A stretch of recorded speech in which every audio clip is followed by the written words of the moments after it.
시작. 이것들을 정언하시는 분께서 이르시되 내가 반드시 속히 오리라 하시는도다. 아멘. 주 예수님이여 과연 그와 같이 오시옵소서. 자, 마태복음 5장 17, 18. 자, 시작. 내가 율법이나 대언자들의 글을 폐하러 온 줄로 생각하지 말라. 나는 폐하러 오지 아니하고 성취하러 왔노라.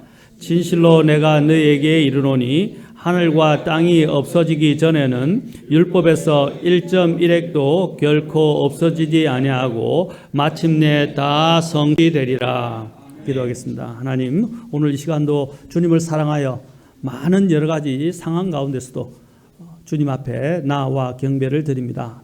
주님, 이 경배 시간이 하나님께 정말 하나님을 기쁘시게 하고 또 하나님께 합당한 경배가 되기를 원하고, 또 우리에게는 하나님이 부어주시는 놀라운 복과 또 하나님 주시는 평안과 기쁨을 가질 수 있도록 도와주시고, 더 나아가 또 하나님의 말씀을 붙잡고 이 험난한 세상을 믿음으로 더 세워서 살아갈 수 있도록 인도해 주시고, 또한 소망을 주시고 위로도 주시고 경고도 허락해 주시옵소서. 이 모든 것을 주님의 성령님의 은혜와 또한 권능 가운데 인도해 주시기를 고하오니 함께해 주시옵소서. 주님께 이 모든 것을 의탁하오며 우리 주 예수님의 존귀하신 존함을 받들어 기도합나이다. 아멘. 자, 앉으시겠습니다. 자, 우리는 제가 지금까지 예수님께서 오셔야 하는 이유, 재림하셔야 되는 이유에 대해서 여러분들에게 쭉 말씀을 드리고 있습니다. 자, 지금 예수님께서 또 오시는 첫 번째는 성도들을 데려가시기 위해서, 두 번째로는 원수들을 끝내기 위해서, 그리고 원수들에 대해서 쭉 살펴봤습니다. 세 번째는 이제 예수님께서 오시는 목적은 바로 대언을 성취하시기 위해서 예수님께서 오신다라고 말씀을 드렸습니다. 성경 기록을 성취하시기 위해서. 자, 그래서 주님께서는 여러 차례에 걸쳐서 내가 무엇하러 왔노라 라고 계속해서 주님께서 성경에서 말씀하셨습니다. 자, 예수님께서 오신 목적은 이 땅에서 이제 십자가에서 죽으시고 우리를 구속하실 뿐 아니라, 예수님이 오시는 것은 또한 가장 성경의 대주제가 뭐냐 좀 이따가 다루겠지만, 예수님의 가장 큰 대주제는 바로 그분의 왕국을 이 땅에 세우시는 것입니다. 그리고 그분께서 왕으로서 이 땅에 오시는 것입니다. 성경에 보면 예수님의 직분에 관련해서 세 가지 직분이 있습니다. 그것은 나중에 더 자세하게 우리가 살펴볼 일이지만, 일단 간단하게 말씀을 드리면, 예수님의 여러분 구약에서 기름 부음 받은 세 직분이 있어요. 자, 기름 부음 받은 세 직분이 무엇일까요? 첫째, 우리가 보면 대언자로 부르심을 받을 때 대언자들이 기름 부음을 받습니다. 두 번째로는 또한 제사장들이 기름 부음을 받습니다. 세 번째는 이제 왕으로 하나님께서 선택하시고 왕으로 세워질 때 기름 부음을 받게 됩니다. 그래서 성경의 곳곳에서 왕으로 특히 선택되었을 때 기름 부음 받는 장면들이 우리가 구약을 열왕기나 역대기를 보면 또 사무엘기를 보면 많이 나옵니다. 자, 그래서 이 세 부류가 바로 이 세 직분이 바로 하나님 앞에 특별하게 선택을 받아서 하나님의 이러한 직무들을 수행하기 위해서 하나님이 그들을 부르시고 또한 그들에게 기름 부음을 주십니다. 자, 그런데 예수님께서는 유일하게도 이 성경에서 이 세 가지 직분을 다 수행하신 분이십니다. 자, 예수님은 대언자로 오셨습니다. 하나님의 대언자로 오셨어요. 그래서 대언자가 하는 것 중에 뭐냐면 하나님의 말씀을 대언하고 하나님의 말씀을 전해주고 그죠, 선포합니다. 그러나 그것으로 인해서 구약의 대언자들을 보면 구약의 대언자들을 어떻게 했죠? 그 말씀 선포로 인해서 그렇죠? 하나님의 대언자로서 존경받고 또 많은 기적들이 따라서 존경받는 경우도 있었지만, 대개는 이 말씀을 선포함으로 해서 핍박을 받았고 많은 반대에 부딪혀야 했습니다.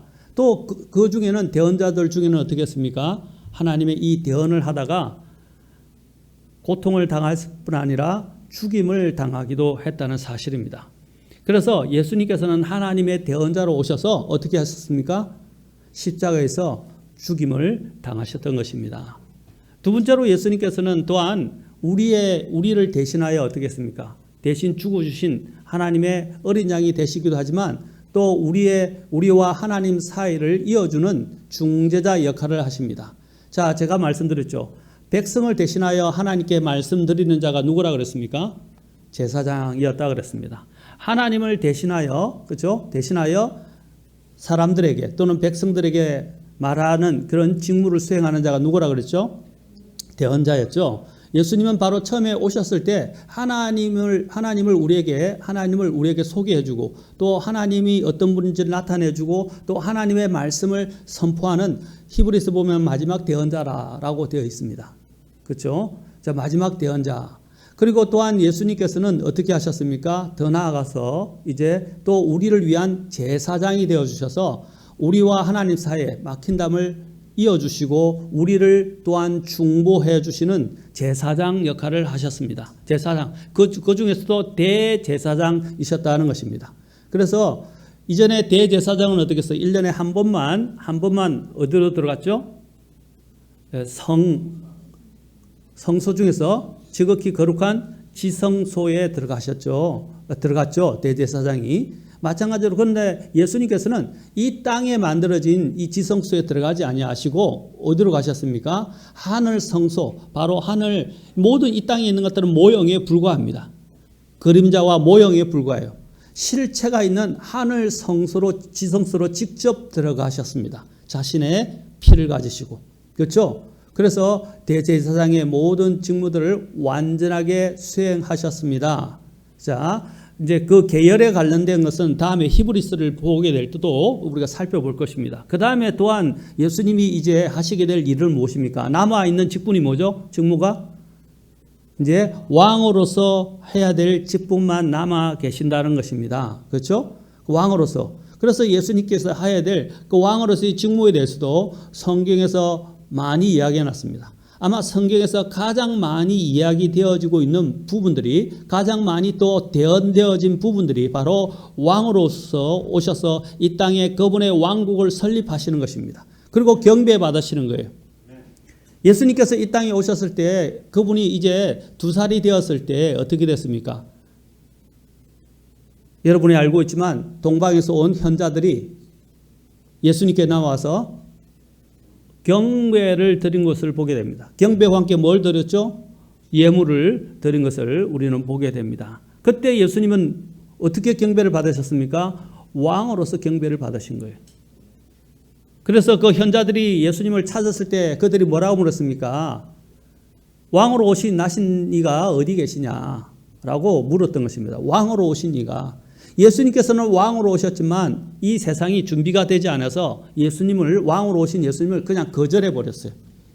그렇죠? 그래서 예수님이 이 땅에 세우시려고 그렇죠? 하늘의 왕국이 이 땅에 세워지려고 했는데 그것이 어떻게 됐습니까? 무산되고 이제 연기가 되었어요. 연기가 되었습니다. 그러면 그 왕국을 세우시는 일이 언제 이루어지게 됩니까? 예수님이 재림하시게 될 때 이제 이 땅에 그분의 의와, 그렇죠? 의의 왕국이 이 땅에 실제적으로, 문자적으로, 눈에 보이는 가시적으로 다 세워지게 될 것입니다. 거기서 예수님께서는 왕으로 오셔서 이제 모든 철의 통치를 하시게 되실 것이고 또 모든 민족들로부터 경배를 받으시게 될 것입니다. 그때 거기에 대한 대언이 가장 많이 나와 있다는 것입니다. 이것들이 다 성경에 다 대언되어 있는 것입니다. 이것이 성취되어야 됩니다. 아직 예수님께서 이제 왕으로서 오셔서 이제 이 땅에 왕국을 설립하시고 경배 받으시고 또 통치하시는 그런 내용은 성경의 대언에 나와 있지만 아직 실현되지는 아니했다는 것입니다. 우리는 지금 그러한 실현입니다. 실현이 아니고 실현입니다. 그것이 성취되고 이루어질 거라는 사실입니다. 우리는 그것을 지금 목전에 거의 두고 있다는 사실을 우리는 기억해야 할 것입니다. 그리고 또한 예수님께서는 온갖 대언을 성취하시면서 성경 기록을 성취하시는데 이 성경 기록은 너무나 세세하게 이러한 부분에 대해서 우리에게 말씀해 주셨습니다. 예수님께서 십자가에서 돌아가실 때 남긴 말씀 중에서 하나가 무엇입니까? 이제 모든 것이 다 이루었도다라고 말씀하셨죠. 모든 것이 이제 다 이루었도다. It is finished라고 말씀하셨어요. 자, 이러한 이것은 단지 이 초림을 통해서만 이루어지는 완성을 말하지 않습니다. 이것은 하나님께서 이제 앞으로 재림과 함께 모든 것들이 다 완성되실 것임을 미리 이야기하신 것입니다. 그것의 모든 기초를 다 놓으신 거예요. 그것이 십자가에서 이루어진 것입니다. 그것을 위한 모든 기초가 다 놓여진 것입니다. 그것의 완성은 언제 이루어지는 것입니까? 예수님의 재림과 함께 이루어지게 될 것이라는 사실입니다. 그래서 계시록 16장 17절과 21장 6절에 보면 다시 한번 주님께서 뭐라고 말씀하십니까? 계시록 16장 17절 21장 6절에 보면 예수님께서 또한 계속 말씀하십니다. 뭐라고 말씀하시냐? 다 이루어졌다라고 말씀하십니다. 다 이루어졌다라고 말씀하시는 것입니다. 다 이루어졌다라고 말씀하고 있는 것을 보게 됩니다. 자, 그 다음에 또 더 나가서 계시록 21장에서도 it is done 이라고 되어 있어요. 또 그것들이 하나하나 다 이루어지는 21장 6절에서도 또 말씀하고 있습니다. 뭐라고 말씀하고 계시죠? 다 이루어졌도다. 그렇죠. It is done. 그렇죠. 자, 모든 것들이 다 이루어졌도다라고 주님께서 계속 말씀하십니다. 자, 예수님께서는 이 모든 성경에 있는 기록들을 성취하시고 또 성경에 있는 율법들을 다 성취하시는 분이십니다.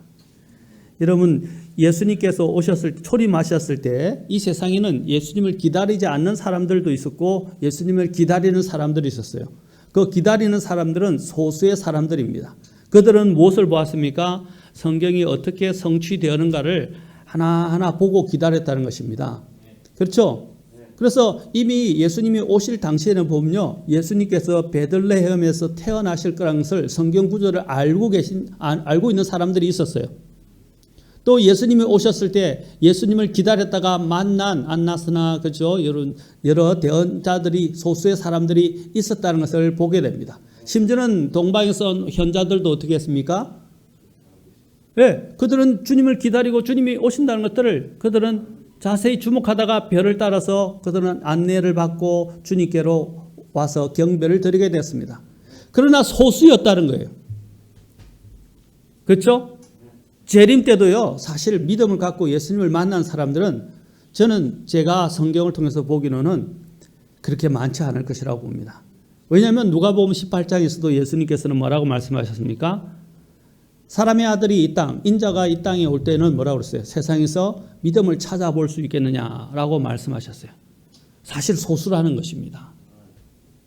정말 여러분들이 저와 여러분들 한번 보십시오. 주님께서 속히 오시기를 기대하십니까? 아니면 그냥 잊어버리고 이 세상에서 그냥 영원히 살 것처럼 이 세상의 모든 마음을 빼앗기고 또 내 정신을 빼앗긴 상태에서 살아가고 있습니까? 아마 지금 당장 주님께서 오시겠다 이렇게 하면 주님 아직 준비가 안 됐습니다 라고 이야기하고 싶은 분들이 많이 있을 것 같아요. 그렇죠? 우리가 그래서 주님께서는 열처녀의 비유를 통해서 뭘 말씀하셨습니까? 바로 깨어 있어야 한다는 것을 말씀하셨어요. 깨어 있지 못했고 준비되어 있지 못한 5 처녀는 부끄러움을 그들은 들어가지 못하게 됐어요. 문이 닫혀버렸어요. 그러나 기름을 준비하고 미리 깨어 있었고 준비되어 있던 5 처녀는 들어갔습니다. 물론 그것은 지금 이 시대의 경륜에 해당되는 건 아닙니다. 앞으로 환란 시대에 있게 될 이야기들을 하는 것입니다. 그렇죠? 그러나 그것은 우리에게 시사하는 바가 큽니다. 우리가 준비되어 있느냐 하는 것입니다. 주목해 보고 있느냐 하는 것입니다. 주님은 오실 것입니다. 그러니까 우리는 깨어 있어야 됩니다. 또한 하나는 뭡니까? 우리는 대비되어 있어야 됩니다. 또한 한 가지 더 중요한 것은 성경이 무엇을 가리키는지 우리는 주목해 보아야 된다는 사실입니다. 주님께서 말씀하셨죠? 율법의 1.1획도 이 세상이 없어지기 전에는 어떻게 해요? 하나도 없어지지 않고 다 성취될 것이다. 이루어질 것이다 라고 말씀하셨어요. 언제까지 율법의 1.1획이 없어지지 않는다고요? 하늘과 땅이 없어지기 전까지라고 할 수 있어요. 하늘과 땅이 언제 없어지죠? 우리가 볼 때 계시록에서 우리가 봤죠. 언제 없어졌죠? 처음 하늘과 처음 따던 땅들은 21장에는 이제 보십시오. 21장에서 보았어요. 내가 새 하늘과 새 땅을 보았으니 이는 처음 하늘과 처음 땅이 사라졌고 바다는 다시 있지 아니하였기 때문이라 라고 그랬죠. 자, 처음 하늘과 처음 땅이, 그렇죠? 아까 하늘과 땅이 없어지기 전까지는 뭐라고 그랬어요? 율법의 1.1획도 다 없어지지 않고 그대로 다 성취될 것이다 라고 아까 마태복음에서 말씀하셨죠. 이것은 무엇과 관련되어 있습니까? 예수님의 재림과 함께 다 성취가 된다는 것입니다. 예수님의 재림과 함께. 재림은 대단히 중요합니다. 아까 그랬죠. 성경 대언의 대부분의 포션이 어디에 맞춰 있냐? 예수님의 메시아로 오시는 것과 그분의 왕국, 그분의 재림, 왕국을 설립할 재림에 맞춰져 있다라는 것입니다. 그래서 재림은 너무나도 중요합니다. 그런데 오늘날 이 설교나 내용을 보면 죄에 대해서 설교를 안 하죠. 지옥에 대해서 설교를 안 하죠. 또 천국에 대해서는 설교를 하긴 하는데 천국에 대해서도 분명히 설교 안 하죠. 예수님의 재림에 대해서 설교를 잘 안 해요. 여러분, 성경의 가장 큰 주제가 뭐라고 그랬습니까? 예수님의 재림과 관련되어 있다라는 것입니다. 그럼 우리는 재림에 대해서 준비되어 있어야 합니다.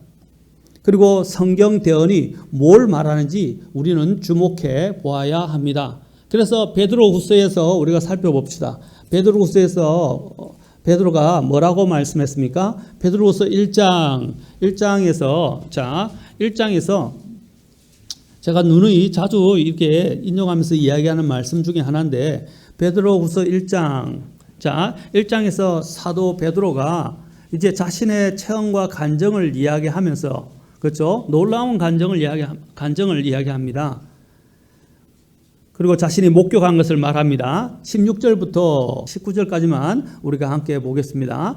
자, 16절에 보면 우리가 너희에게 우리 주 예수 그리스도의 권능과 오심을 자, 뭐라 그랬어요? 권능과 오심, 이 재림과 관련된 오심을 알려줄 때에 교묘히 꾸며낸 이야기들을 따르지 아니하였으며 우리는 그분의 위엄을 눈으로 본 자들이니라. 자, 그들이 사실 예수님의 그 영광스러운 모습을 언제 보았죠? 특히 베드로는요, 변화산상에서 예수님께서 변화되는 모습을 통해서 이것이 예수님이 재림하실 때 나타나는 영광스러운 모습이라는 하는 것을 알게 됐어요. 그래서 그때가 너무너무 좋아서 어떻게 했어요? 초막셋을 지어서, 그렇죠? 하나는 모세를 위해서, 하나는 엘리야를 위하여, 하나는 주님을 위해서 초막셋을 짓고 여기 있고 싶습니다 라고 말했죠. 그래서 예수님께서는 아니다 라고 말씀하셨어요. 왜? 그때 그들이 목격한 그 영광, 그 주님의 그 영광스러운 모습이 재림 때의 모습이거든요. 그걸 보면서 그들은 너무너무 와서 계속 있고 싶어 했어요. 그러나 주님은 지금은 아니다 라고 말씀하셨어요.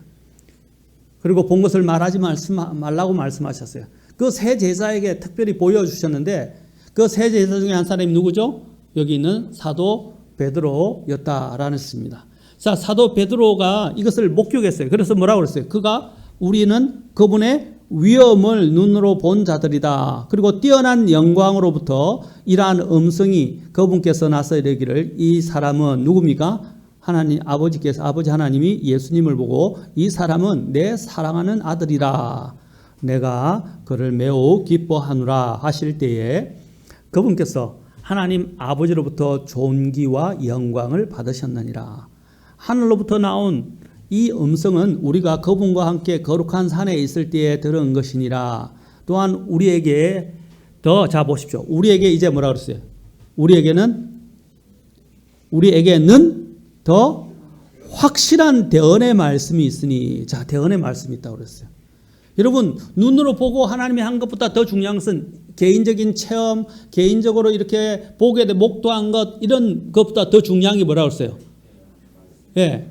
여러분, 참 재미있는 게 뭐냐면 법정에서도 정언을 하면 사람들이 사실을 정언하지 않고 자기가 보고 느끼고 생각했던 것을 정언하거든요. 그렇죠? 근데 그 정언들이 보면 서로 엇갈려요. 여러분, 그것들은 우리가 사실이라고 생각하지만 사실이 아닌 경우들이 참 많이 있어요. 또 우리가 사실이라고 이야기했던 것이 진리가 아닌 경우도 있어요. 여러분, 사실과 진리는 다릅니다. 진실은 다르다 이 말입니다. 사실과 진실은. 사실이라고 이야기하는 것이 진실이 아닐 수 있어요. 특히 여러분 보십시오. 제가 예를 들어서 설명을 해드리겠습니다. 여러분 특히 마술 같은 걸 보신 적이 있습니까?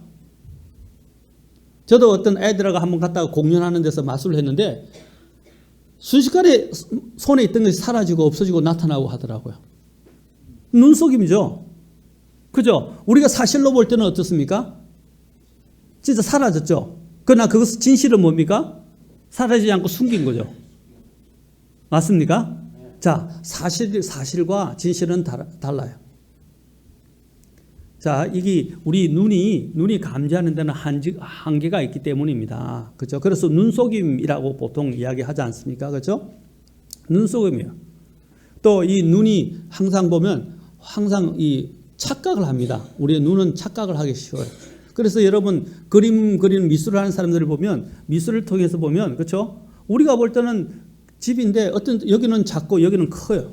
그 원근법에 따라서 이제 이렇게 사람들에게 그렇죠? 제시를 하는 거죠. 분명히 똑같은 것인데 보면 우리의 눈에 볼 때는 어떻게 됩니까? 삐뚤어 보이거나 크기가 달라 보이거나 한다는 것입니다. 그렇죠? 그게 뭐냐면 이 시각의 착각을 이용하는 것입니다. 마찬가지입니다. 우리가 바라보는 것이 사실인 것처럼 보이지만 사실이 아닐 수 있고 진실이 아닐 수 있어요. 자, 마찬가지입니다. 여기도 마찬가지예요. 지금 베드로가 체험한 것, 그것보다 더 중요한 게 있다는 것입니다. 진실한, 진리가 되는 것이 있다는 것입니다. 그게 뭡니까? 자신이 보고 직접 목격하고 직접 들었던 것보다 더 진리가 되는 것이 무엇입니까? 바로 하나님의 대언의 말씀이다 이 말입니다. 성경 기록이라는 것입니다. 그래서 항상 성경에서 이야기할 때 예수님께서는 그냥 죽고 장사되고 부활한 것, 그것의 목격만을 이야기한 것이 아니라 그 예수님의 죽고 장사되고 부활한 것, 그죠? 한 것은 무엇입니까? 성경대 기록대로 예수님이 죽으셨고 장사되셨고, 성경 기록대로 예수님은 부활하셨고, 성경 기록대로 예수님은 성천을 하셨고, 성경 기록대로 예수님은 하늘의 왕좌에 계시다가 성경 기록대로 예수님은 이 땅에 오실 것이라는 것입니다. 성경 기록, 지금 우리에게 기록되어 있잖아요. 그렇죠? 그래서 가장 빼도 박도 못하는 증거 중에 하나가 무엇입니까? 사람들이 말하는 진술보다도요. 그렇죠? 자, 사람들이 목격한 어떤 그런 것보다 말하는 것보다 더 중요한 게 뭐냐면 문자로 남거나 문자 메시지나 여러분이 남긴 그 편지, 기록, 그것이 더 빼도 박도 못하는 증거가 되는 경우가 많아요. 마찬가지 성경 기록은 객관적이고 그것은 숨길 수가 없어요. 그래서 그 성경 기록에 대해서 지금 베드로가 이야기하는 것입니다. 제가 이것은 너무 중요하기 때문에 지금 강조하는 거예요. 자, 그래서 19절에 보십시오. 또한 우리에게는 더 확실한 대언의 말씀이 있을 때까지 너희가 어두운 곳에서 비치는 빛을 대하듯, 자 보세요. 이 말씀에 주의를 기울이는 것이 잘 하는 것이니라 라고 되어 있어요. 자, 확실한 대언의 말씀이라고 했어요. 우리 자신이 보았고, 그렇죠? 또 들었고, 자신이 목도하고 체험했던 것보다 더 확실한 대언의 말씀이 있다고 그랬어요. 기록된 말씀이죠. 그 대언의 말씀이 있는데 그 대언의 말씀이 뭘 가리킵니까? 어두운 가운데서, 그렇죠? 샛별을 우리가 보고, 샛별을 보고, 그렇죠? 우리가, 이제 날이 밝는구나 하고 알듯이 그 샛별은 누구를 지금 여기서 가르치는 거죠? 예수님을 가르친단 말입니다. 그 대언의 말씀이 가르치고 있는 그 예수님이 뭐라고 그랬어요? 떠오르기까지 너희가 어두운 곳에서 비치는 빛을 대하듯.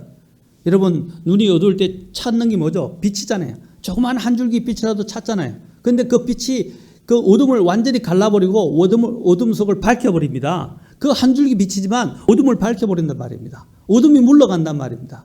그럼 마찬가지로 우리에게 희미해 보이고 이렇게 어둠 속에 있는 것처럼 보이지만 예수님의 재림은 뭡니까? 대낮같이 우리에게 막 나타난다는 거예요.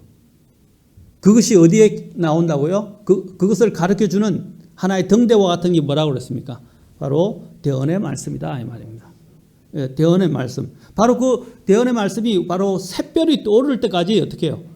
그것을 뭐라고 그랬습니까? 제일 마지막에 주의를 기울이는 것이 잘 하는 것이다. 말씀에 주의를 기울이라 이 말입니다. 대언의 말씀에. 아까도 말씀드렸죠. 예수님의 재림을 기다린 사람들은 무엇을 항상 보면서 기다렸다고 그랬어요? 하나님의 구약의 말씀에 대언되어 있는 말씀을 항상 보면서 주님 오실 때가 다 됐구나 하고 그들은 기다리고 있었다는 거예요. 때가 됐다는 것을 기다렸다는 거예요. 우리가 주님이 오실 때가 되었다는 것을 무엇을 통해서 합니까? 성경 대언이 성취되는 것을 보면서 알 수 있잖아요. 맞습니까? 마찬가지입니다. 오늘날 많은 사람들이 말씀에 관심이 너무 없어요. 그러나 우리는 말씀을 왜 공부해야 됩니까? 왜 말씀을 읽어야 됩니까? 읽으면서 주님과 계속 교통하고 주님이 점점 내 마음속에서 뭡니까? 주님의 그 어둠을 밝혔으면 주님이 오실 때를 자꾸 우리에게 이제 확신 가운데서 말씀해 주는 거예요. 그리고 우리는 어둠에 휘둘리지 않는다는 것입니다. 점점 우리는 빛을 향해서 나아가게 돼요. 그러면 그 주님이 더 완전한 빛으로 이제 우리에게 나타나실 것입니다. 그래서 우리가 주님의 이 대언의 말씀을 주의를 기울여야 한다는 것입니다. 그냥 대충 성경 보지 마시고 성경을 깊이 있게 보십시오. 그리고 매일 보십시오. 그리고 주님과 동행하십시오. 그러면 우리는 주님이 오시는 것을 놓치지 않고 주님을 만날 수 있을 것입니다. 기다리지 않고 있다가 주님을 만나가지고 나중에 주님 앞에 부끄러움을 당하는 것보다 기다리고 있다가 주님을 만나게 되었을 때, 그렇죠? 여러분 기다림에 지쳐 있다가 주님을 만나면 얼마나 기쁩니까? 정말 죽도록 보고 싶어서 기다렸을 때 확 가서 기뻐서 끌어안잖아요. 너무너무 기뻐서 팔팔 뛰잖아요. 그렇죠? 그 기다림에 굶주린 사람이 되어야 돼요. 그 기다림에 굶주린 사람들이 그 기다림에서 뭔가 한 줄기 희망과, 그렇죠? 그 희망의 끈을 놓지 않기 위해서 그가 보고 있는 게 뭡니까? 바로 대언의 말씀이다 이 말입니다. 대언의 말씀을 우리는 지켜봐야 되는 것입니다. 예수님께서는 분명히 약속하셨는데 내가 다시 오리라. 오늘 아까 계시록에 읽은 것처럼 예수님께서 반드시 오리라고 말씀하셨습니다. 성경은 이 대언을 통해서 또한 우리에게 나타내 준 것은 성경이 전에도 말씀드린 사람의 말이 아니다라는 것입니다. 이것은 바로 성경 대언의 성취를 통해서 하나님의 말씀이라는 사실들을 우리에게 항상 잘 말해주고 있습니다. 지난 시간에도 제가 여러 번 말씀드렸지만 이 성경에는 바로 놀라운 사실들이 기록되어 있습니다. 지난 시간에 제가 이사야서 46장 9절에서 46장 9절과 10절에서 예수님께서는 처음부터 끝까지를 밝히 우리에게 말씀하시고 그것을 이루시기 때문에, 그렇죠? 내가 하나님이다. 나 외에는 다른 이가 없다라고 주님께서 선언하셨어요. 오직 그것은 하나님만이 할 수 있습니다. 이 세상의 모든 영혼을 쥐고 계시고 심지어는 우리의 미래를 알고 계시고 미래를 쥐고 계시고 미래를 또한 펼치시는 분은 하나님이십니다. 오직 주님의 계획만이 서게 될 것입니다. 우리 형제님 중에 한 분이 이제 자신의 카톡에 그 잠언 16장 7절의 말씀을 올려놨더라고요.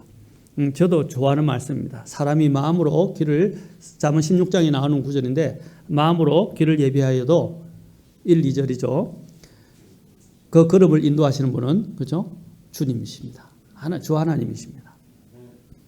모든 것들은 주님의 계획 안에서 움직여져요. 자, 우리가 아무리 발버둥치고 계획해도요, 그 계획은 결국 나중에는 무산이 됩니다. 주님과 함께하는 계획은 영원히 남을 것이지만 주님과 함께하지 않는 계획은 다 수포로 돌아가게 되고 하나님의 뜻대로 이루어질 것입니다. 아멘. 그래서 가장 좋은 건 뭡니까? 하나님의 뜻에 내 자신을 맞추는 거예요. 그래서 하나님의 뜻이 무엇을 말씀하시는지를 우리는 아는 것이 가장 영광스럽고 좋은 일이라고 할 수 있을 것입니다. 그래서 하나님께서는 이사야를 통해서 46장 9절과 10절에서 하나님이 어떤 분인가, 내가 처음부터 끝을 밝히 알리며 아직 이루어지지 아니한 일들을 옛적부터 밝히 알리고 이루기를 나의 계획이 설 터이니 내가 나의 기뻐하는 모든 일을 이루리라 라고 말씀하셨어요. 구약과 신약을 두루 살펴보면 수백 개의 대언들이 이미 이루어진 것들이 기록되어 있습니다.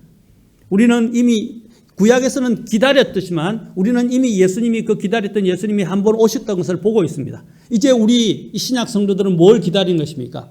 이제는 재림을 기다리는 것입니다. 구약 성도들은 예수님의 오심이었지만 그 예수님이 먼저 오시는 것들이 언제 이루어졌어요? 더 재림에 대한 포션이 많았는데 예수님이 초림하셨을 때 그들은 재림과 같은 이런 재림에 관련된 대응까지도 함께 동시에 이루어질 것이라고 착각을 했었어요. 그러나 예수님께서는 뭘 하셔야 됐습니까? 먼저 고난을 받으셔야만이 영광을 받으실 수 있다는 것을 보여주신 것입니다. 그들은 바로 고난과 영광 사이에 일어나게 될 그 일들을 그들은 바라보지 못했어요. 왜? 그것은 골짜기와 같았기 때문에. 그들은 산을 보았지만 산과 산 사이에 있는 골짜기를 보지 못한 것처럼 그들은 그 골짜기 사이에 있는 교회의 경륜이라든지 하나님 예수님께서 하시는 그 경륜들을 일들을 바라보지 못했어요. 그 은혜 시대에 특히 은혜 위에 은혜라고 불려지는 이 교회 시대의 경륜들을 그들은 바라보지 못하고 그들이 바라본 것은 예수님이 오시는 것만 바라보았던 것입니다. 예수님이 오실 때 재림과 관련된 모든 일들도 한 번에 오셨을 때 다 이루어질 것이라 생각했었어요. 그러나 그들은 초림과 재림이 나누어져 있던 것을 알지 못했습니다. 그렇죠? 그래서 예수님께서 자신의 고난과 영광에 대해서 자주 설명하셨던 것이에요. 이제 우리는 예수님의 영광을 초림을 통해서 이루어지신 예수님의 그 고난을 우리는 목격했습니다. 이제 우리에게 남은 건 무엇입니까? 영광 가운데 오실 예수님을 바라보고 있는 것입니다. 우리는 참으로 복된 것입니다. 우리는 한층 더 나아가고 있었던 것입니다. 그들은 예수님을 믿음으로만 바라보았어요. 이제 우리도 믿음으로 보지만 예수님이 이미 오신 것을 우리는 확실한 증거들을 갖고 있지 않습니까? 또한 성경 기록이 그것들을 말씀하고 있습니다. 이 수백 개의 대언들이 이미 이루어졌고 또한 수백 개의 대언들이 예수님의 재림을 기다리고 있습니다. 성취되기 위해서 기다리고 있습니다. 예수님의 재림에 대해서 성경이 얼마만큼 증언하고 있다고 대언하고 있습니까? 신약 성경은 39절당 그죠? 39절마다 한 번 정도의 빈도수로 예수님의 재림과 마지막 때에 대해서 말씀하고 있다는 것입니다. 평균적으로 39절에 한 번씩 있다는 거예요. 그 정도로 재림은 많이 언급되어 있다는 것을 보게 됩니다. 얼마나 많습니까? 그렇죠? 신약 성경의 전체 중에서 또 신약 성경의 총 216장 중에서 예수님의 재림에 대한 내용이 300번 이상 기록되어 있다는 것입니다. 그리고 신약 성경의 27권이죠. 그렇죠? 상구 27 이렇게 이야기하잖아요. 구약 39권, 신약 27권이라고 하는데 27권 중에서 4권을 단 4권을 제외하고 그렇죠? 재림에 대한 인용이 없고요. 나머지는 다 재림에 관련돼서 언급되고 있다는 사실입니다. 예수님 자신도 이 재림에 대해서 자주 말씀하셨습니다. 구약뿐 아니라 신약에도 바로 이 재림에 대해서 이렇게 많이 말씀하고 있다는 것입니다. 이제 신약 성도들은 뭘 바라보고 있습니까? 재림을 바라보고 있어요. 다시 말해서 구약도 마찬가지고 신약에서도 가장 많이 말하고 있는 게 뭐라고요? 재림에 관련된 것이다 라는 것입니다. 그래서 우리는 오실 그 주님을 기다려야 되는 것입니다. 성경 기록은 그 재림에 대한 사건은 누구가 주인공이죠? 재림이 주인공입니까? 그 재림으로 오실 예수님이 주인공입니까? 예수님이 주인공이잖아요. 그렇죠? 우리는 성경 대화를 통해서 이제 오실 그 예수님이 이런 것들을 성취하라는 것을 우리는 기대하고 있는 것입니다. 그 주인공은 예수님이에요. 그렇죠? 그래서 우리는 성경을 공부하면서 누구를 만나게 되는 것입니까? 성경 대언을 보면서 누구를 기다리는 것입니까? 예수님을 기다리는 것입니다. 우리가 사랑하고 그토록 우리가 기다리는, 우리가 늘 날마다 부르고 있는 많은 사람들이 예수님 부르는데 예수님이 그렇죠? 진정성이 없는 예수님이에요. 제가 전에도 말씀드렸죠. 미국에 있는 사람들이 주로 많이 부르는 게 맨날 자기 아내보고 허니 벌꿀이 막 꿀이 흐른다고 막 허니 불러요. 아니면 sweetheart 허니 이렇게 합니다. 그런데 하룻밤 사이에 마음이 변해서 이혼합니다. 그리고 허니 부르는데 허니가 아니에요. 입으로만 허니예요. 마음으로 허니가 아니에요. 우리도 마찬가지입니다.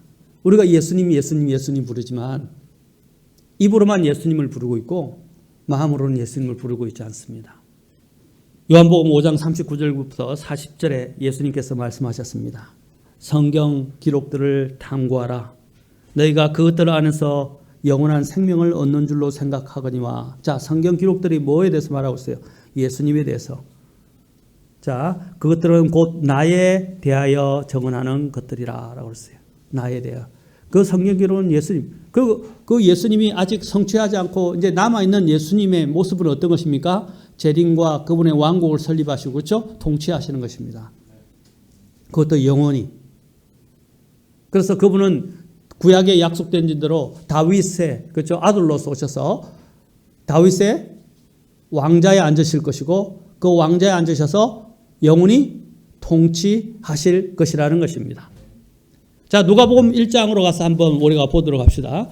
천사가 그녀에게 이르되 마리아야 두려워하지 말라. 너가 하나님께 호의를 입었느니라. 자, 보십시오. 보라. 너가 너의 태에 수태하여 아들을 낳고 그의 이름을 예수로 하리라. 이게 초림과 관련되어 있죠. 또 32절 보세요. 그가 크게 되고 가장 높으신 이의 아들이라 불릴 것이요. 이것도 초림과 관련된 것입니다. 자, 중요한 겁니다. 칸마가 있는데 여기도 칸마로 이제 구분이 됩니다. 지금 아까 32절 상반절까지가 뭡니까?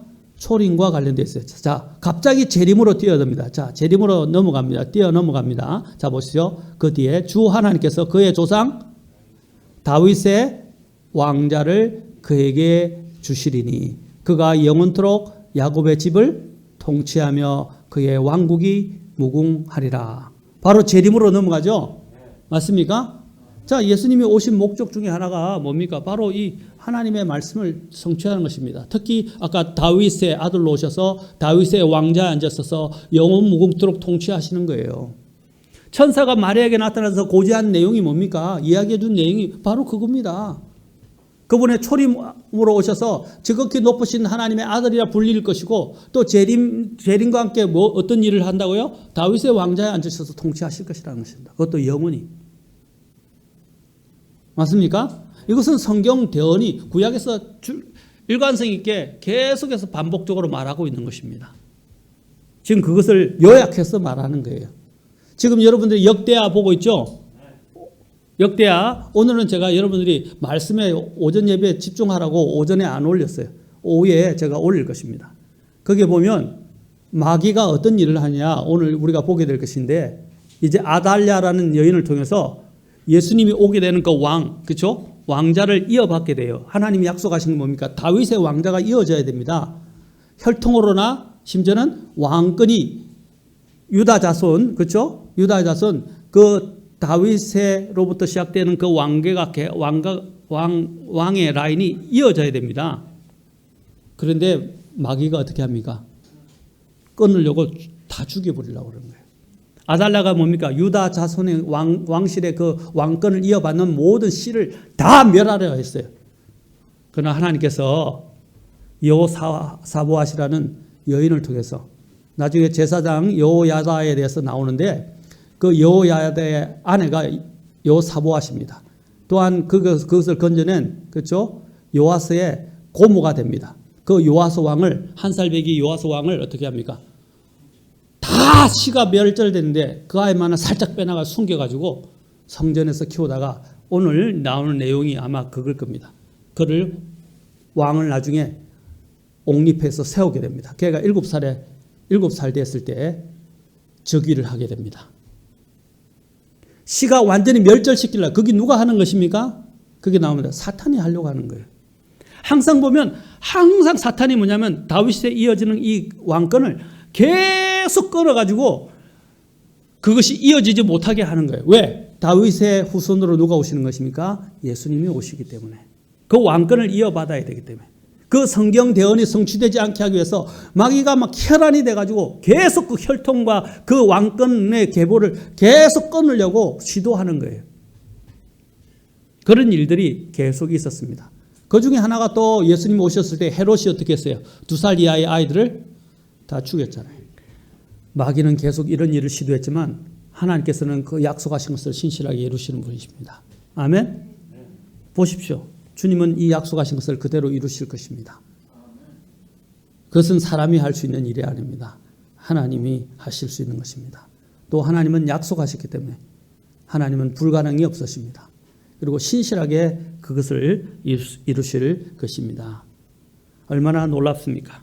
또 예수님께서는 자신에 대한 부분에 대해서 엠마오로 부활하셔서 이제 예수님 부활하시는데 부활을 알지 못하고 슬픔 가운데 잠겨서 엠마오로 향하고 있는 그 제자들에게 나타나셨어요. 그 제자들에게 나타나셔서 그 제자들이 깨닫지 못하자 예수님께서 말씀해 주셨습니다. 누가복음 24장 44절부터 잘 보십시오. 또 그분께서 그들에게 이르시되 내가 여전히 너희와 함께 있었을 때에 너희에게 말한 말들 곧 모세의 율법과 대언자들의 글과 시편에 이것은 뭘 말합니까? 율법, 대언자들의 글, 시편은 이것은 뭘 말하는 거죠? 구약 성경이다 이 말입니다. 맞습니까?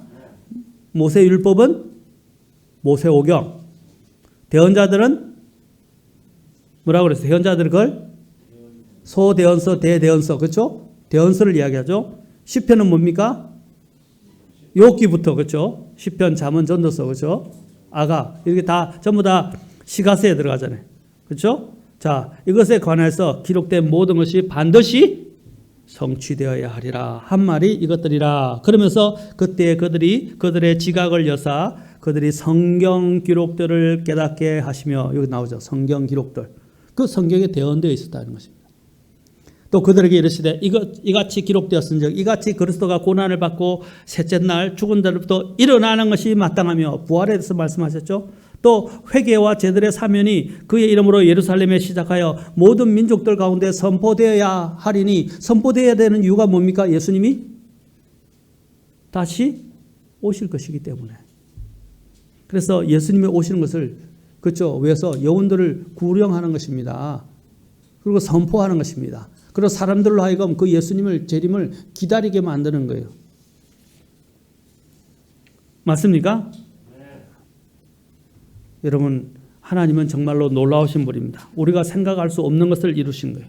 또 예수님께서 이 땅에 오신 것 중에 하나가 뭡니까? 아까 율법의 1.1핵이라고 말씀하셨죠. 예수님께서 초림하셨을 때는 율법이 요구하는 그 요구를 다 성취하셨어요. 율법은 뭘 요구합니까? 예. 율법은 뭘 요구하죠? 의를 요구합니다. 의. 그러나 이 땅에 의로운 사람 없죠. 그러면 율법이 하는 일이 뭡니까? 의를 요구하는데 그 의에, 그렇죠, 충족되지 못하는 사람들에 대해서는 어떻게 해요? 그 죄를 정죄하고 죄인을, 그렇죠, 정죄합니다. 그래서 그 죄인을 심판하는 거예요. 그래서 그 율법이 그렇게 하는 역할을 하지만 율법의 최종적인 목적은 뭡니까? 아, 내가 율법을 다 지킬 수 없구나 하는 것을 깨닫게 됩니다. 그러면 어떻게 해요? 그 율법에 뭘 이야기합니까? 너희에게 필요한 의는 너희들이 스스로 율법을 지킴을 얻을 수 없기 때문에 너희 이 율법을 모든 것들을 다 이루신 그 예수님을 만나야 한다 하고 율법이 가르치는 거예요. 그래서 갈라디아서는 율법이 뭐라 했어요? 너희를 그리스도께로 인도하는 훈육 선생님이다 라고 말했어요. 그렇죠? 네. 맞습니까? 여러분, 군대에서 교관들이 있죠. 실전에 이 사람이 배치되기 위해서 이제 훈련소에 들어가서 훈련을 합니다. 그 바로 훈련소에서 그 사람이 정식 군인으로 들어와서 정식으로 이제 군대에, 그렇죠, 발령이 돼서 그곳에서 근무할 수 있도록 모든 것들을 다 훈련시켜주는 여러분 조교들과 교관들이 있어요. 그와 같다는 것입니다. 율법은 그와 같은 것이에요. 율법은 우리를 훈련시켜서 어디로 인도하는 것입니까? 아, 우리가 율법을 지킬 수 없고 우리는 연약하구나. 내게는 이것을 이루어줄 수 있는 다른 분이 필요하구나 하고 예수님께로 인도하게 되고, 우리가 예수님의 믿는 믿음을 통해서 율법의 요구가 충족되는 것입니다. 그리고 또한 그 예수님께서 율법의 의를 요구하는 것들을 충족시켜 주실 뿐 아니라 초림하실 때 예수님은 또한 그 율법에서 말하고 있는 1.1핵의 모든 말씀을 다 예수님께서는 예수님의 재림을 통해서 성취하실 것이라는 것입니다. 얼마나 놀랍습니까? 예수님께서 이 땅에 처음에 오셨을 때는 율법의 저주의 아래에 있는 우리들을 구속하시려고 율법 아래, 그렇죠? 죄 있는 모양으로 율법 아래 여자에게서 나셨습니다. 갈라디아서 4장 4절에 보십시오. 그러나 충만한 때가 이름에, 자, 충만한 때라는 것은 하나님의 말씀이 가르치는 때를 이야기합니다. 다음에 여러분이 다니엘서를 공부해 보면 하나님께서, 예수님께서 오시리라고 계획했던 그 당시는 잘 몰랐어요. 오시리라고 계획했던, 우리는 이제 이미 지났기 때문에 아는데, 계획했던 바로 그 날짜에 예수님께서 태어나시고, 그 날짜에 예수님께서는 십자가에 돌아가십니다. 제가 말하는 것은 시기가 말하는 게 아니라 그 데이, 그 날에 예수님께서 돌아가세요. 다음에 그걸 다니엘서 9장을 통해서 공부하게 될 일이 있을 것입니다. 얼마나 놀랍습니까? 미리 수백 년 전부터 대언되어진 바로 그 날짜에 정확하게 한 치도 오차이 없이 예수님께서는 그 날에 오신 거예요. 그걸 뭐라고 말하냐면 간단하게 갈라디아서 4장 4절에서는 뭐라고 했어요? 충만한 때라고 말했어요. 딱 날수가 찼다고. 우리가 아이를 배웠을 때 어떻게 해요? 아이가 태어나는 예정일이 있죠. 우리는 예정이라서 이 예정일에 따라서 2, 3주 왔다 갔다 보통 하는데, 그렇죠? 하나님은 안 그렇다는 거죠. 그 예정일이 그러면 이때가 아이가 태어날 때구나 하는 것처럼 성경은 뭘 말합니까? 딱 말씀하시는 하나님의 타임 테이블에 따라서, 하나님의 시간표에 따라서 탁탁탁탁탁 되어가면서 이루어진다는 거예요. 마찬가지로 아까 하나님의 타임 테이블 시간표가 딱 맞아떨어지는 그 충만한 때가 이름에 하나님께서 뭐라고 그랬어요? 자신의 아들을 보내사 여자에게 나게 하시고 마리아를 통해서 나오게 하셨다는 것입니다. 그리고 뭐라고 그랬어요? 율법 아래 있게 하셨으니, 이것은 4장 5절 율법 아래 있는 자들을 구속하시고 또 우리가 아들로 입양되게 하려 하심이라. 아멘. 우리 율법 속에서 얼마나 많은, 율법은 선한 것이고 완전하고 거룩한 것인데 율법 아래 있으면 정죄가 있기 때문에 두려움 속에 갇힐 수밖에 없어요. 그것들을 우리를 어떻게 해요? 율법 아래에 있는 자들을 우리를 구속하시기 위해서 예수님이 오셨어요. 아멘. 그리고 완전하게 일한 이제 율법으로부터 우리는 믿음으로 율법에 대해서 죽었지만 이제 그 율법이 더 이상 우리에게 이제 더 이상 주장하지 못할 수 있는 그런 우리는 몸을 잊게 되는 것이 언제입니까? 왜 율법은 뭘 여겨요? 죄를 정죄하잖아요. 우리가 이제 죄 없는 상태로 언제 변합니까? 예수님이 재림하실 때. 재림하실 때 우리는 죄를 짓지 않는 영광스러운 몸을 입게 될 것입니다. 그렇죠? 그러면 율법이 아무 힘을 발휘할 수가 없어요. 율법이 쏘는 것은 뭡니까? 죄 아닙니까? 그렇죠? 그 죄를 드러내는 거예요. 근데 우리는 죄를 지었게 되면 자꾸 율법을 의식하기 때문에 율법은 죄를 드러내게 되고 또 율법은 그 죄에 대해서 정죄하고 율법이 또 나에게 이제 사망으로 인도하게 됩니다. 왜? 죄에 대해서 죄의 삭스 사망이기 때문에 사망을 대가를 지불하게 한다는 것입니다. 율법은 검사와 같습니다. 그런데 어떻게 해요? 이제 더 이상 나는 죄가 없는 완전한 영광스러운 죄를 짓지 않는 몸을 입게 되기 때문에, 그렇죠? 이제는 그 율법에 대해서 의식할 필요가 없게 돼요. 완전히 해방되는 것입니다. 맞습니까? 그러면 이 땅에 있는 동안에는 어떻게 율법에서 해방됩니까? 믿음으로 걸어가는 거예요. 성령의 인도함을 받고 믿음으로 걷는 자라고 되어 있어요. 로마서 8장에 보면 뭐라 했어요? 성령의 인도함을 받는 자들은 다 하나님의 아들들일 뿐 아니라 그들은 율법 아래 있지 않다고 그랬어요. 율법에 정죄가 없다고 그랬어요. 우리는 믿음으로 이제 성령의 인도를 받으면서 이 땅에서는 걸어갑니다. 이제 그러나 이제 그 율법이 완전히 이제 성취되어지고 이제 율법이 더 이상 나를 주장할 수 없게 되는 때가 온다는 것이죠. 그것이 바로 예수님이 재림할 때, 내가 예수님이 재림할 때 나는 변화될 것이고 이제는 율법이 나를 더 이상 어떻게 할 수 있어요. 아직은 내가 구원은 받았지만 죄의 몸을 입고 있기 때문에 율법은 계속 거기서 우리에게 의를 요구하고 우리에게 어떻게 합니까? 죄책감을 갖게 만드는 거예요. 그러나 예수님이 오시게 될 때는 이제 그런 것이 없어집니다. 얼마나 감사합니까? 얼마나 감사합니까? 예수님에 대한 이런 예수님의 오심에 대한 계획은 처음부터 인간이 죄를 범했을 때부터 하나님께서 계획하신 것이었습니다. 창세기 3장 15절을 봅시다. 재밌지 않습니까, 여러분? 제가 이렇게 성경을 쭉 전반적으로 해주니까 흥미롭지 않습니까? 네, 제하고 가장 가까이 있는 분들이 졸고 있는 것 같아요. 자, 여러분 성경을 알면 재밌습니다. 흥미롭고 흥미진진하고 정말 감사한 일이 너무 많습니다. 창세기 3장 15절을 봅시다. 하나님께서 이제 뱀에게 말씀하셨습니다. 내가 너와 여자 사이에 또 내 씨와 그녀의 씨 사이에 적개심을 두리니 그 씨는 내 머리를 상하게 할 것이요 너는 그의 발꿈치를 상하게 할 것이니라 하시고. 자, 예수님께서 뱀의 머리를 상하게 하시는 것. 어떤 분들은 이것을 십자가 사건을 통해서 이미 성취됐다고 이야기하는데 아닙니다. 십자가 사건만을 이야기하지 않습니다.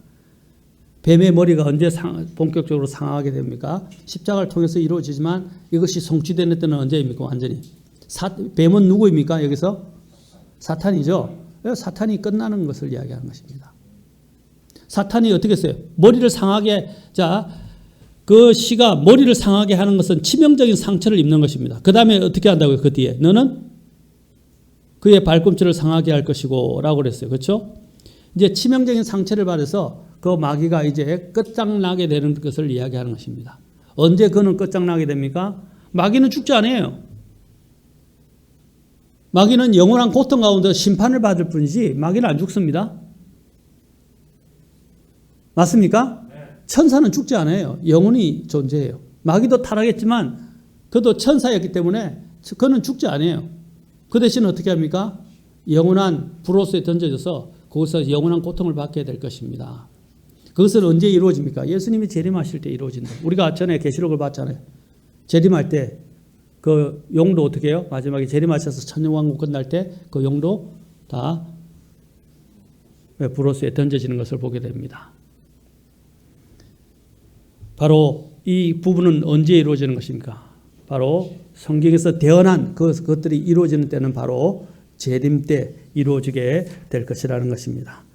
그래서 영원부터 영원까지 주님은 이제 이 성경의 대언의 말씀을 완전히 성취하실 것입니다.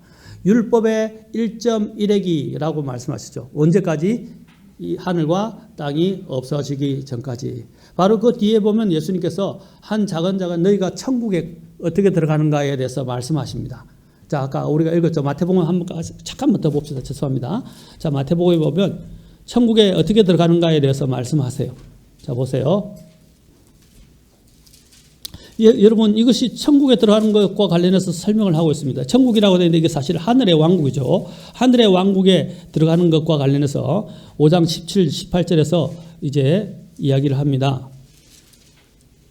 자, 아까 말씀드렸죠. 내가 율법이나 대언자들의 글을 폐하러 온 줄로 생각하지 말라. 나는 폐하러 오지 아니하고 성취하러 왔느라. 어떤 분은 율법을 폐하러 예수님이 오셨다고 그러는데 예수님은 그게 아니라고 말했어요. 성취하러 왔다고 말씀하셨어요. 그러면서 18절에서 하늘과 땅이 없어지기 전에는 율법에서 1.1획도 결코 없어지지 아니하고 마침내 다 성취되리라.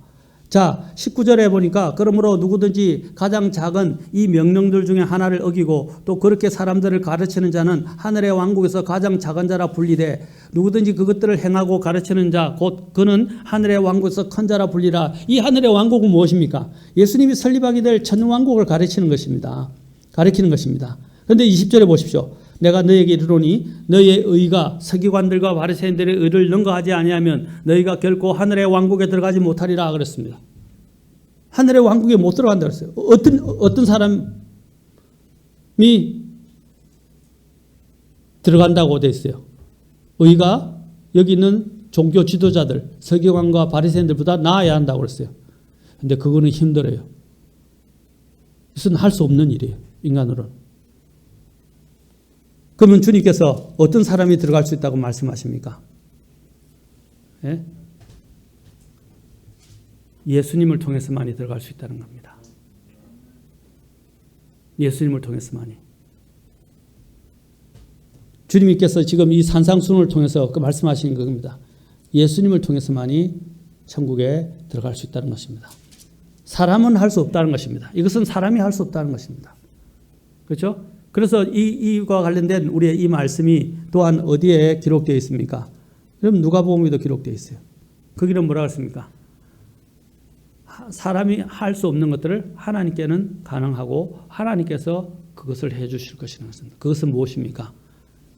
바로 하나님의 의를 갖는 것입니다. 하나님의 의. 그 하나님의 의가 우리에게 나타난 것이 뭐죠? 예수님이십니다. 예수님. 그렇죠? 예수님을 통해서 우리는 하나님의 의를 옷 입게 되지만 또한 그 의를 옷 입어서 우리는 어디로 들어가게 됩니까? 하나님의 하늘의 왕국, 나중에 있게 될 주님이 다스리는 천년 왕국에 들어갈 수 있게 된다는 사실입니다. 사랑하는 성도 여러분, 성경 대언은 중요합니다. 성경 대언은 무엇을 가르쳐 줍니까? 예수님의 재림에 포커스를 맞추고 있습니다. 거의 대부분.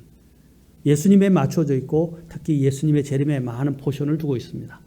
우리가 이제 그래서 하나님의 말씀을 주목해 보아야 됩니다. 그리고 이전에 예수님이 초림하셨을 때 말씀을 통해서 예수님을 기대하고 기다렸던 사람들이 예수님을 직접 보게 되고 기뻐했던 것처럼 소수였죠. 마찬가지로 예수님이 재림할 때도 이 대언의 말씀이 그렇죠? 이제 가르치는 그 예수님을 우리는 기다려야 합니다. 왜? 그 예수님이 오셔서 이 성경에 약속하신 것들을 이루시고 우리에게 또 약속하신 것들을 주실 것이고 또 성경의 대언에 남아있는 부분들을 성취하셔서 그분이 하나님이심을 우리에게 나타내 보시고 우리가 그분을 통해서 이제 안식과 영광을 얻게 하실 것이라는 것입니다. 성경의 대언을 주목해 보십시오. 예수님이 오시는 목적은 뭐라고 했어요? 성경 기록들을 다 성취하시기 위해서 오신다. 그 예수님을 성경 대언을 통해서 주목해보고 기다리고 예수님을 만나시는 저와 여러분이 될 수 있기를 주의 이름으로 축원합니다. 기도하시겠습니다. 예비하고 예비하라 우리 신랑 예수 오실 때 밝은 등불 손에 들고 기쁨으로 주를 맞겠네. 신랑 되신 예수께서 다시 오실 때 밝은 등불 들고 나갈 준비하느냐. 그날 밤에 주님 맞을 등불이 준비됐느냐. 예비하고 예비하라 우리 신랑 예수 오실 때 밝은 등불 손에 들고